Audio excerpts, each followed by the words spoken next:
Unless your offensive line is that bad. They're that bad. If it's that bad up front, then something needs to happen because I feel like every year there's always something. Oh, you figured this out, but you regressed here. One of the biggest games of a big college football weekend, Texas A&M heading down to Baton Rouge to face an LSU team that feels a little bit battered right now. David Cone, former Michigan quarterback, Blaine Crain, former Western State Colorado wide receiver. And guys, situationally, we know A&M is undefeated, ranked top 3 in the country. LSU coming off another loss with their back against the wall now. We know 9-3, they're not going to get into the college football playoff.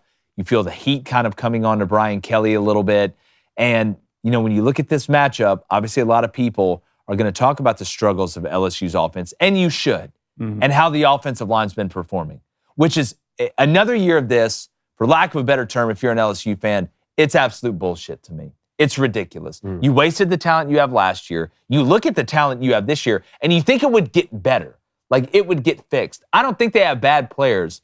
It is a coaching problem, and you can't say anything about the defense. Some games you're going to struggle on defense a couple times a year, and it's not like they were just awful in the loss last weekend. But at some point, this offense has got to put something together and become more balanced, because I didn't think Nuss played that bad, Blaine. I mean, he got away with against Vanderbilt. Against Vanderbilt, that throw in the end zone, played pretty well. Yeah, but again. And I'll start with you, Blaine. A lot of people are going to bring up LSU's offense, and they should. But I'm interested to see how this A&M defense responds after what we saw on the road against Notre Dame, what we saw, obviously, last week on the road against Arkansas. You're going on the road again. Yeah. Right? And I'm telling you, it's a really interesting dynamic because it feels like it's weakness on weakness.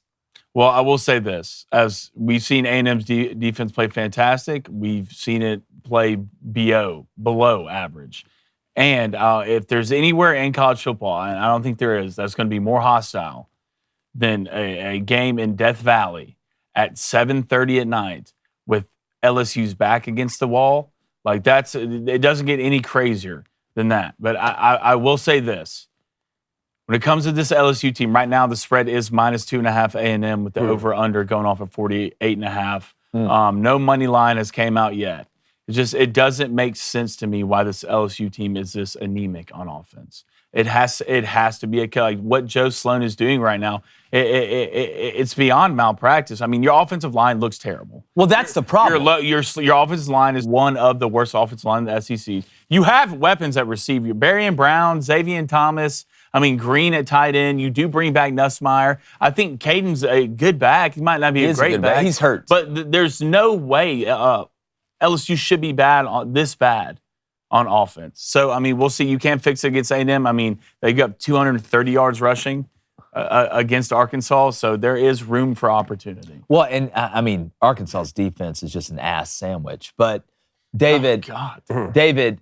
Look. I'm not going to order that off the menu. Yeah, you have to go in. You ever had Boston butt? Yeah. You ever had Boston butt? You can't order that through the drive-thru. No. You got to order that one through the back Unless door. You reverse order. Pun intended. But David, here's the problem I have, because I see some people that are like, oh, well, the play calling's been bad. I'm going to give you a hint. If your offensive line isn't any good, the play calling doesn't matter. Yeah. You could be the greatest play caller of all time. I don't think Joe Sloan is. But on that same token, Joe Sloan is the offensive coordinator, which means you coordinate the offense. One part of coordinating the offense is the personnel that you have on offense. Because the way this works is the offensive coordinator wants his guy as an O-line coach. The offensive coordinators got to sign off on offers to guys, whether it be through the transfer portal or through the high school ranks, when it comes down to these are guys that we want. You don't just bypass the offensive coordinator. He's got to say yes to this, and he's got to sign off on the offensive line coach.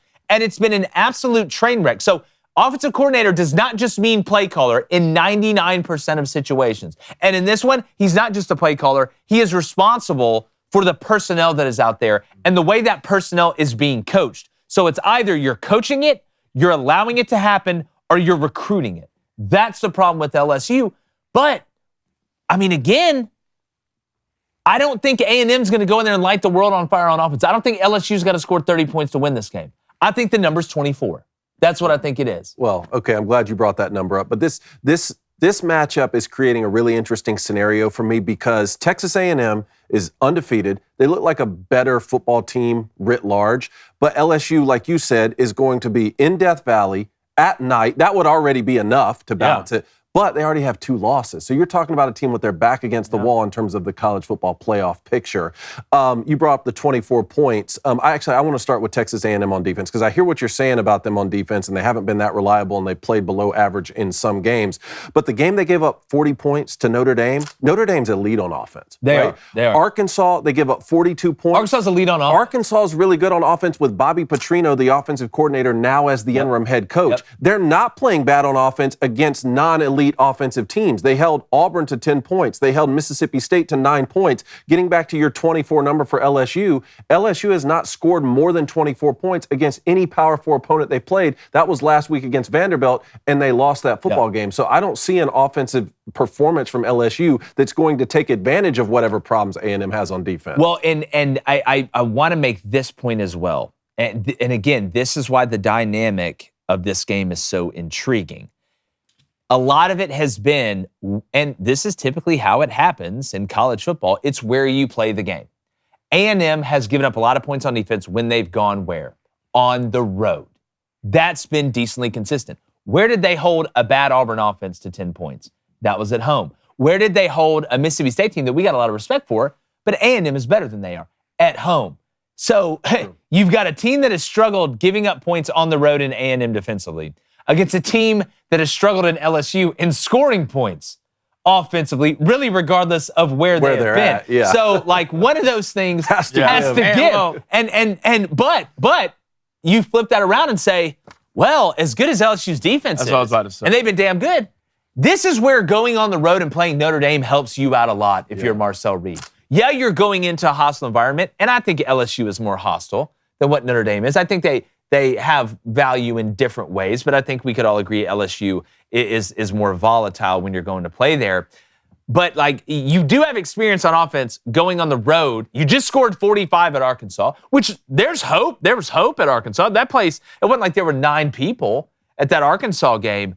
It's just, man, something's got to give in this one, dude. And that's one of the games I love. It's one of those things, like, just you have to realize, like, what Vanderbilt does on offense sucks. Like, on defense, it just sucks. Yeah. With all the counters, all the eye candy, What's this? The play action. You don't know what's happening. Like, I've seen, like, if you're an LSU fan, you have to know that the only way you're going to win this game is your defense is going to have to keep you in it. We all love sports. We love college football. Sports is a huge part of our lives, obviously, and if you're watching the show, it's probably a part of yours. But there's nothing more important than taking care of your loved ones.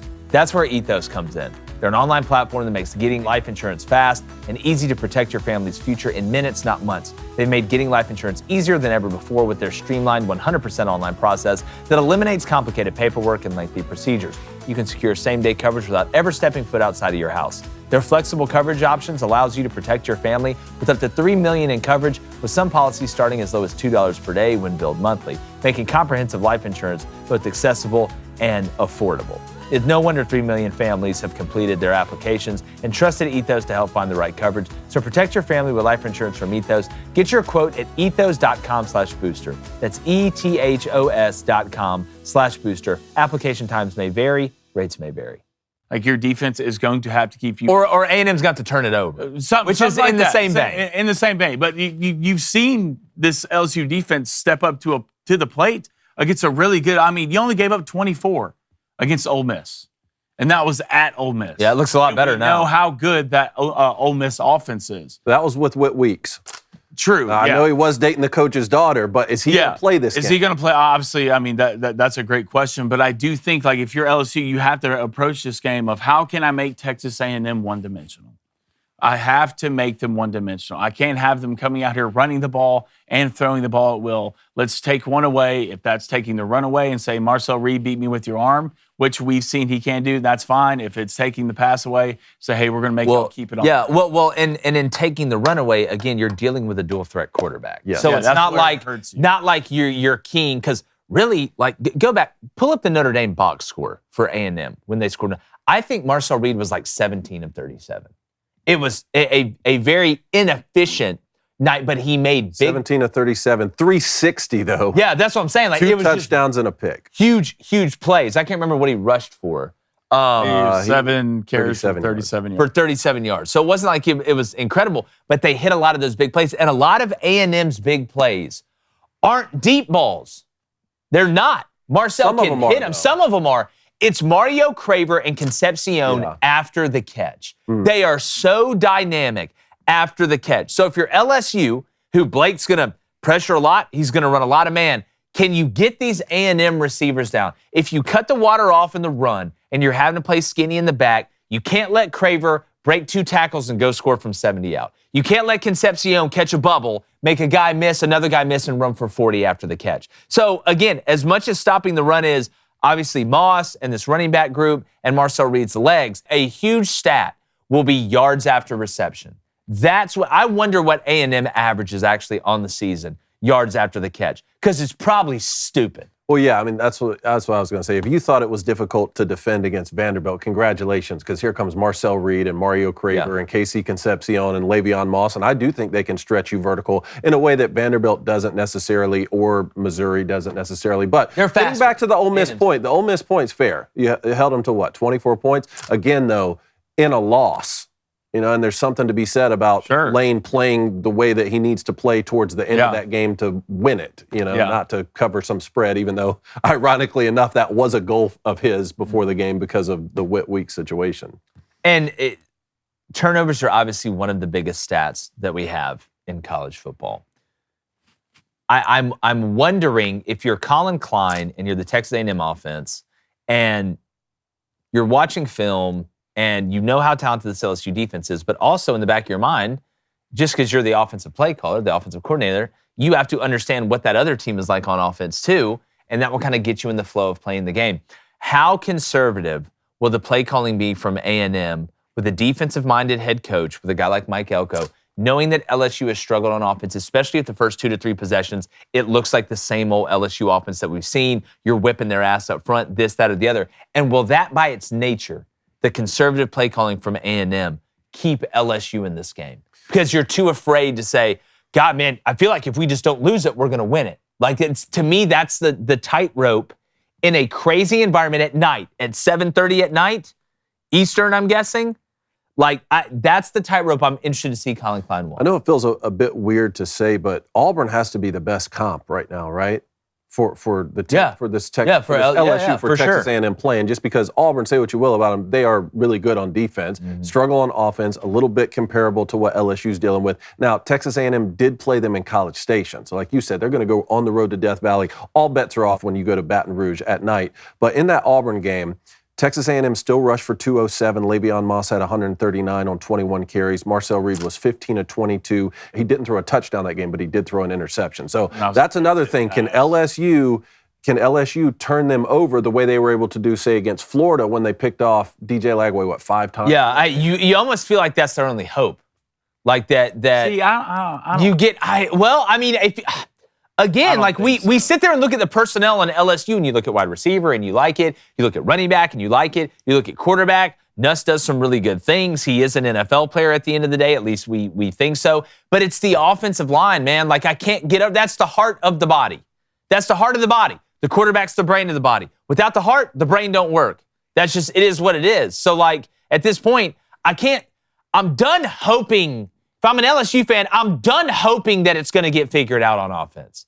Like I've said the past couple of weeks, maybe this is just who you are. Well, I mean, maybe it's just who you are. I mean, not completely figured it out, but you got better last week on offense. I mean, you scored 24 points. Well, that's getting better than that. I mean, I guess. Yeah, it's like saying, all right, well, I weigh 320 pounds. I lost 10 pounds this week. I'm getting better, but I'm still fat. Got to start somewhere. But you got to start somewhere. Yeah, but dog, you already got 2 losses. You already got heart disease. It may be too late. That's their only hope. I think their only hope. Their only hope is that A&M turns the ball over on offense, you win the field position battle, or you score a special teams touchdown. Because I think it's going to be a 7-point game. Like, either way, within 7. Game's only -2.5. Yeah, and you got to factor in the crowd and all that. Where you're going to be, like, can you win third downs? Like, can you get A&M in 3rd and 7 and plus? How many times can you do that? And I think they can. Can you hold A&M to field goals? Like, I feel like the red zone in this game, especially with as bad as LSU has been on offense, when LSU gets into the red zone, it has to be 6 points. How many times can I throw it to Trey Green? Yeah. How many times? That's the thing. How many times? That's the thing. How many times can I throw it to him? It shouldn't be like that. Which that tight end leak to the field against Vanderbilt was a great call. You see a lot of teams running that into the boundary. Yeah. They ran it into the field. It was a thing of beauty. You have NFL players at wide receiver. I know you do. But Aaron Anderson, NFL player. Barian Brown, NFL player. Xavier Thomas, NFL player. Nick Anderson. I mean, we'll see. I mean, Trey Green, going to be an NFL player unless he plays basketball. We'll see what he wants to do. But at the end of the day, like, you have talent there. There's no, unless your offensive line is that bad. They're that bad. If it's that bad up front, then like something needs to happen, because I feel like every year with LSU, there's always something. With Brian, there's always something. Oh, you figured this out, but you regressed here. What's going on here? Like, it's never just a complete team. Like, it's never like, even the Jaden Daniels. Like, you have one of the best offenses that we've ever egregious. Seen. You couldn't even put a defense on the field. Yeah. Right? And now, like, wow, you figured out the defense. Like, y'all figured it out. Like, the transfer portal. Great job, Blake Baker. Now, somehow, you bring back Nussmeier and all this talent receiver. You're this bad on offense. Yeah, so it's the offensive line, man. But things get weird in Baton Rouge. They do. Let us know. Again, we're going to make our picks on Wednesday. Let us know in the comments who wins this game, A&M or LSU, and give us a score. Make sure you're subscribed. We're almost to 200K. And like the chances of less than 80% of the people being drunk in the stands for this game at LSU, we're going. Gone.